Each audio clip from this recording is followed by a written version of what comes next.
Little known fact about me. I started getting involved in spiritual and metaphysical topics, activities in my teens. I was really drawn to them. I had books and tarot cards and took classes and worked with light workers and energy workers, and I was really, really into it. In my 30s, I got the idea somewhere that I had to start adulting and that serious professionals didn't have hobbies like that or interests like that. And so I pushed them out of my life. Side note, I now refer to my 30s as the lost decade. So maybe that wasn't the smartest move. My inner wisdom was kind of quiet at the time. I'm bringing it up because all of those things came back to me, came back into my life in my mid 40s, right around the same time that I realized that I was so severely burned out that I ended up quitting my job, selling my home, and moving to rural Peru to find the time and space to recover. And some of you know that story. I have been actively pursuing those interests since then, and they really create some balance and some alignment in my life that was lacking for a long time when I tossed him out. I bring this up because this morning I was in a class with a friend who is also an energy worker. She's been doing this for a long time. A number of people in the class were talking about how tired, exhausted, low energy they've been feeling, and how they've been having to go to bed early, and just it's been kind of crazy, the energies in the world recently.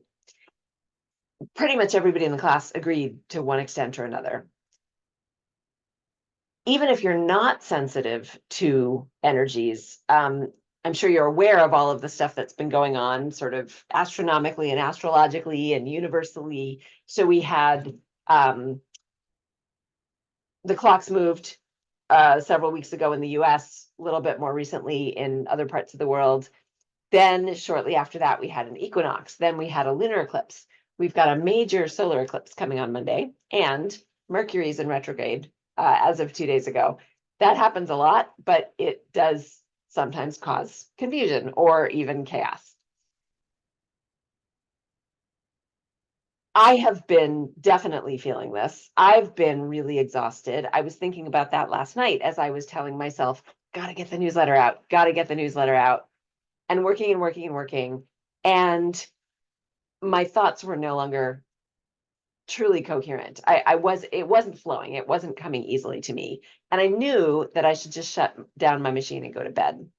And that brought me back to a lot of things. First of all, I know that the line between pushing myself and burnout is a very thin line. And it took me many, many years to recover from the damage that I had done to myself by pushing, pushing, pushing, always pushing. It also brought me back to a phrase that probably dates back to the 90s. I'm not even really sure, but the whole work hard, play hard tech culture. I think that a lot of companies have gotten away from that now, but it still survives in places. And the truth is that work hard, play hard is no balance at all. Work and play aren't the only things we need in our lives. We need rest as well. You can work hard and you can play hard, and then you need to rest hard. And that's something that we have to make the time, take the time to do for ourselves. We have to create the space. And it can be really hard when you've got a million things going on and you feel like you're spinning.